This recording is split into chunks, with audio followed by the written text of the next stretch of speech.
Pareme, simbol keberanian, kekuatan, dan ketangguhan. Ya, Siboru Pareme adalah tokoh legenda dalam cerita rakyat Indonesia yang konon pernah menjadi istri dari Saribu Raja, seorang raja suku Batak di Sumatera. Dia dikenal karena kebijaksanaannya dan sering digambarkan sebagai simbol kecerdasan, keberanian, dan kreativitas. Dalam cerita-cerita tentangnya, dia sering terlihat sebagai orang yang memberi nasihat kepada suaminya dan membantunya membuat keputusan yang bijak. Selain sebagai sosok yang bijaksana teman, ia juga dikaitkan dengan kesuburan dan konon mampu mengabulkan keinginan dan mewujudkan impian orang. Ya, dia adalah tokoh penting dalam budaya Indonesia dan sering dipuja dan dikenang dalam cerita dan lagu.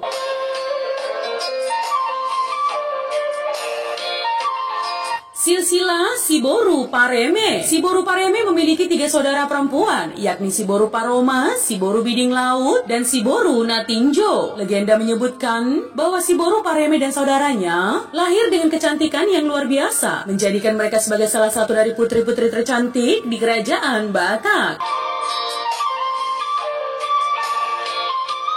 Ia berawal dari si Raja Batak dan istrinya yang bernama Boru Tantan de Batak yang konon tinggal di Pulau Samosir, mempunyai 2 anak laki-laki yang bernama Guru Tatea Bulan dan Raja Sumba atau Isumbaon. Saat beranjak dewasa, 2 anak laki-laki si Raja Batak menikah dengan pasangan masing-masing dan dikaruniai anak. Guru Tatea Bulan menikah dengan seorang wanita bernama Siboru Basoburning. Dari pernikahannya dengan Siboru Basoburning, Guru Tatea Bulan dikaruniai 9 anak, yaitu 5 anak laki-laki dan 4 perempuan. Adapun 9 anak Guru Tatea Bulan yaitu Raja Biak-Biak, Tuan Saribu Raja, Siboru Pareme, Limbong Mulana, Siboru Anting Sabungan, Sagala Raja, Siboru Biding Laut, Malau Raja, dan Natinjo. Lebih lanjut teman, Siboru Pareme adalah tokoh legendaris dari tradisi lisan masyarakat Batak Indonesia. Dia adalah istri pertama dari Saribu Raja, raja dari wilayah Tatangkupan. Menurut legenda, Siboru Pareme adalah seorang ahli tenun dan pemintalan, dan desain batik yang dibuatnya menjadi terkenal di seluruh wilayah. Setelah menikah, Siboru Pareme dan Saribu Raja dikaruniai 3 orang anak, Ampara Amanatalia, Raja Lontung, dan Raja Gareman. Ya, Siboru Pareme juga dikatakan sebagai penguasa yang bijaksana dan penuh kasih sayang. Dan kebijaksanaan serta pandangan jauh ke depan dikatakan telah menyelamatkan wilayah Tatangkupan dari bencana berkali-kali. Siboru Pareme dikenang hari ini melalui cerita dan tradisi Batak yang menampilkannya sebagai sosok yang bijaksana dan berani. Dan semasa hidupnya, Siboru Pareme selalu dibantu harimau si Telpang.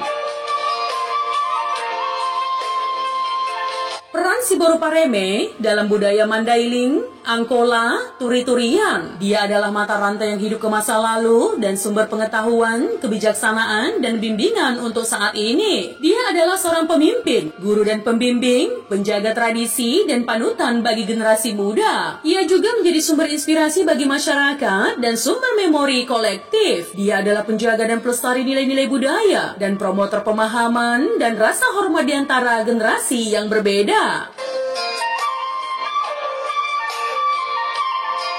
Dampak Siboru Pareme. Ya, pengaruh Siboru Pareme terhadap budaya Batak sangat signifikan dan berjangkauan luas. Sebagai tokoh penting dalam cerita epos Batak, Siboru Pareme merupakan simbol keberanian, kekuatan, dan ketangguhan. Dia adalah simbol harapan dan semangat gigih orang Batak. Kisahnya adalah salah satu keberanian dan ketekunan dan berfungsi untuk mengingatkan orang Batak tentang masa lalu dan kekuatan mereka. Kisah Siboru Pareme juga menjadi contoh bagaimana meski menghadapi kesulitan besar, seseorang bisa tetap kuat dan tetap percaya pada keyakinannya. Akhir kata teman, Siboru Pareme merupakan sebuah legenda yang masih melegenda sampai saat ini. Kontribusi Siboru Pareme dalam sejarah Sumatera Utara adalah penyebab terjadinya perdamaian antara Kerajaan Sialang Buah dan Kerajaan Batak.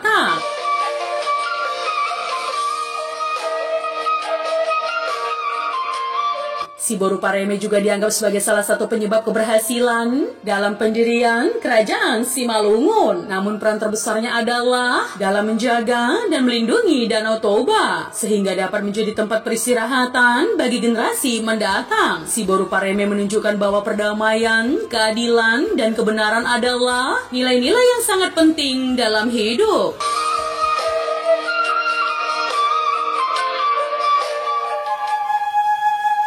Silsilah Si Boru Natinjo.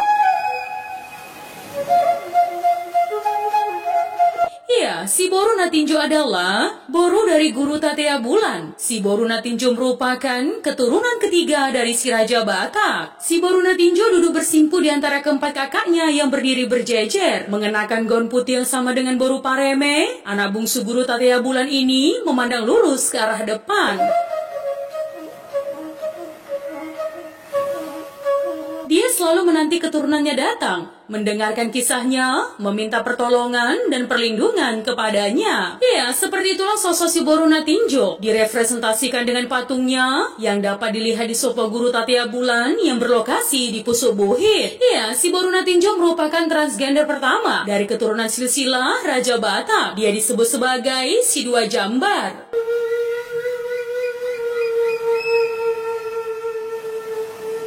Dalam legendanya, Natinjo disebut Si Dua Jambar lantaran dia lahir ke dunia dalam keadaan yang bukan sebagai perempuan dan juga bukan sebagai lelaki. Ya, kisah hidup Natinjo memilukan. Ketika usia 10 tahun, kedua orang tuanya meninggal. Natinjo terpaksa tinggal bersama abangnya, Limbong Mulana. Karena ketika itu yang tinggal di kampung hanya 3 abangnya, yakni Limbong Mulana, Sagala Raja, serta Lau Raja.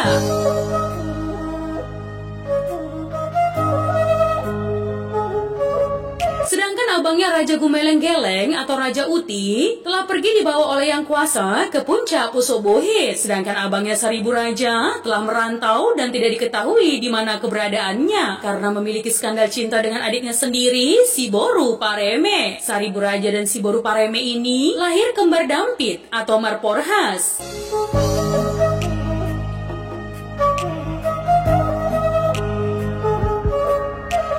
Remaja, Natinjo mengalami penderitaan ketika tinggal bersama abangnya. Dia harus bertanggung jawab mengurus rumah, mengasuh anak-anak, serta mencari bahan makanan ke hutan. Natinjo juga sering mendapat hukuman dari abangnya kalau melakukan kesalahan. Untuk melepaskan kesedihannya, Natinjo selalu menyanyi dan menenun.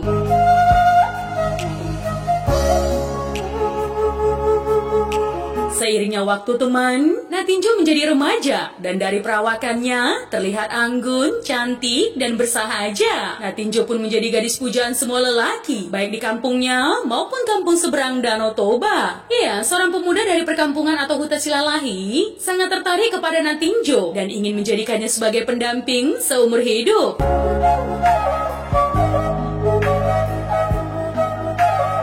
Pemuda itu pun bersama keluarganya kemudian mendatangi abang Natinjo untuk melamarnya. Ia sadar akan dirinya yang tidak sempurna dari pandangan sosial. Natinjo berusaha untuk menolak lamaran tersebut. Natinjo memberikan syarat kepada pemuda tersebut, yakni harus menyediakan emas serta uang 1 perahu. Pemuda tersebut dan keluarganya pun menyetujui, kemudian kembali datang dengan membawa syarat tersebut.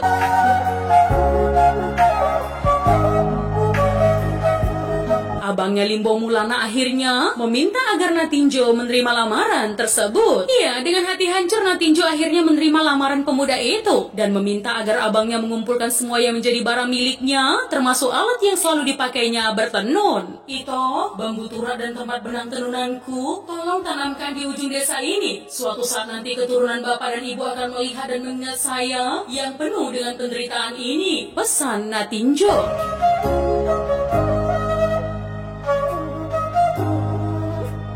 Ya, Natinjo pun menaiki perahu dan meninggalkan kampung mengikuti rombongan calon suaminya. Selama di perjalanan, Natinjo sangat gusar. Dia tidak bisa membayangkan apa yang bakal terjadi setelah sampai di kampung calon suaminya. Dia berseru kepada ibunya Si Boru Baso Burning dan meminta kepada Yang Kuasa untuk dipersatukan bersama ibunya.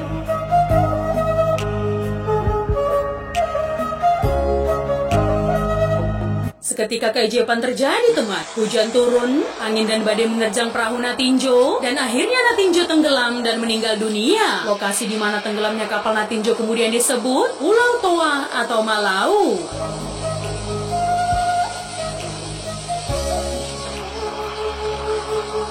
Kepercayaan masyarakat. Ya, bagi sebagian masyarakat Batak, terutama keturunan Guru Tatea Bulan, meyakini Boru Natinjo masih hidup hingga sekarang. Ya, Boru Natinjo turun ke bumi untuk melihat keturunan ibunya dan menumpang ke tubuh orang. Tujuan Natinjo kembali ke dunia adalah untuk mengobati, membantu orang yang meminta pertolongannya, terlebih dari keturunan Poparan Guru Tatea Bulan.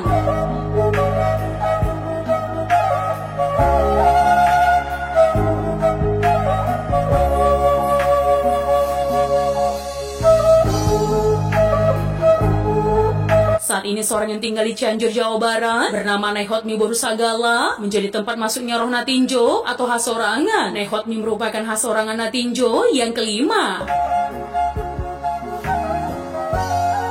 Partuturan Si Boru Natinjo. Nama Si Boru Natinjo. Daerah asal Cianjur mula-mula. Bapak atau Amongna, Guru Tatea Bulan. Kakek atau Apung Dolina, Raja Batak. Ito, Raja Uti, Tuan Saribu Raja, Limbo Mulana, Sagala Raja, Silau Raja, Bapak Udana, Raja Isumbaon. Nomor dari si Raja Batak, keturunan ketiga. Garis keturunan dari si Raja Batak, Raja Batak, Guru Tatea Bulan, Si Boru Natinjo.